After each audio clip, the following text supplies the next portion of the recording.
and welcome to the show. We start this week's FailRace episode with a clip from Reese on GTA 5. Now this was during the second to last heist, where we're doing the missions for Trevor.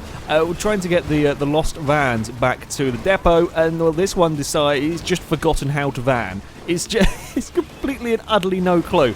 Bouncing around, we've mounted a wall and on our side, and it's still, I think it might be possessed.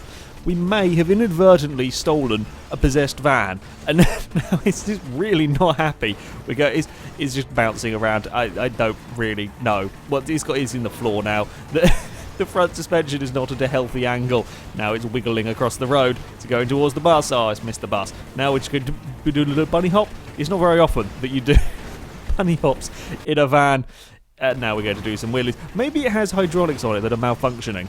That may kind of explain it. Oh, there we go. Going to throw the back up in the air. Then we're going to go do a wheelie towards a truck. I also love how none of the AI cars have reacted whatsoever to the possessed van. They just don't care. Now it can't decide quite where it wants to be. And we're going to bump into the same wall again. He's trying to get it out of trouble, and still it shakes around and bounces, and the front's quite stuck in the floor. Oh, now we're going to go on our side just for good measure, and it's not happy. It's not a happy van. Up next from Charles V, again on GTA 5. You know, it's always risky swapping to Trevor. You never quite know what situation he's going to find himself in. But you don't often find him breaking physics. There is a Mini on its roof, and I have no idea what's happened to the Picador. It's just... we have a Picador submarine. It's vanished, never to be seen again. And I love that there is just a car on its roof for no apparent reason. Up next, still on GTA 5, we have got some spectacular crashing going on with the off-road Messer. I do like this car. It's a great-looking off-road vehicle. Bounces off one of the bridge supports and then the other, twists and almost sticks the landing perfectly. So close to sticking the landing perfectly. Just happened to, well, it stuck the landing, but there was a wall in the way. But yeah, pretty impressive flips nonetheless. Nonetheless. There we go. English is working today. Flareon 123 again. GTA 5 parachuting out of a plane, trying to find a landing spot. Motorway is not the safest place to land. Neither is when there's a baller in the way that clips his feet and sends him spiralling away, and the AI don't care about that either. They just driven off. That tornado was also going rather quickly. Charlie 98 on Drive Club. First time I've seen this game in this series of racing. Some Ferraris, I'm assuming it's a Ferrari only race, trying to get past an FF as they come round a rather high speed corner. The cars in front though, the two AIs, one squeezes the other one into the wall, and then the Enzo forgets how to gravity. The Enzo just fires across the track, and yeah, that car's in trouble. Crazy Swede on the Horizon 2 Fast and Furious game, and we have a driver getting confused by a barn. The Ferrari 360 Challenge doesn't quite know what he's doing. The Nissan, I'm not sure if he bumped the wall there or whether he did just about do the U-turn correctly. The Ferrari, I just love how slow speed the Ferrari is confused by this barn. Are we going to figure it out? There we go. It eventually figures it out, but the driver tires are being driver tires. Another 360 Challenge, this one being driven by a Quick Attorney 30 on Horizon 2, is going towards the next event. An AI car is coming out of a junction that he gives it a little bit of a clip.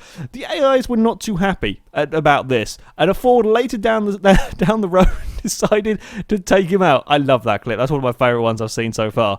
The Fords are working together against the players. The creator 224 again, Horizon 2.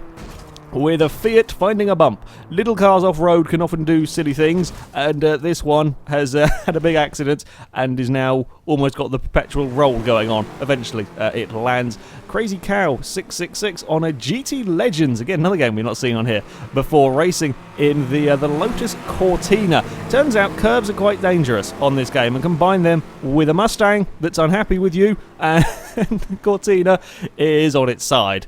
Yeah, that's not an ideal start to a race. A little bit later on, I don't know if it's the same track or not. Cortina again finds another curb, and it's on its side. It's like, will it roll all over again? And apparently the Cortina will. Cortina will roll very, very easily. A Real Racer 69 on the Crew, travelling at some high speeds. When he finds an AI car that then catapults it to even greater speeds. That was 381 miles an hour at one point. As it The game just got unhappy and decided, nah, I think your 4GT should be somewhere in the trees. That's one of the fastest speeds I've seen a car do on the crew. Superfly Drifter, Sniper Elite 3, not traditionally a vehicle-based game, but he's sneaking around a compound, and then there's an AI driving a tank, and there's a guard walking around. Have a guess what the AI drivers may do. It's just fantastic tank driving right there. I mean, it's good for the player. The tank has done half his work for him. Just take out the guards. Maybe you leave the tank, it'll just kill all of the people in the base. And finally, we have a clip from the real rocket on Gran Turismo 3. Yes, a very old game, this one. I've played Gran Turismo 1, 2, and 4. I don't think I ever played 3, and 5 and 6. But I don't think I ever did play 3. But anyway, he's running around on the high-speed sort of oval test tracks with the crazy Pikes Peak car. You can already see the suspension doing slightly peculiar things as it gets up past 230 miles an hour.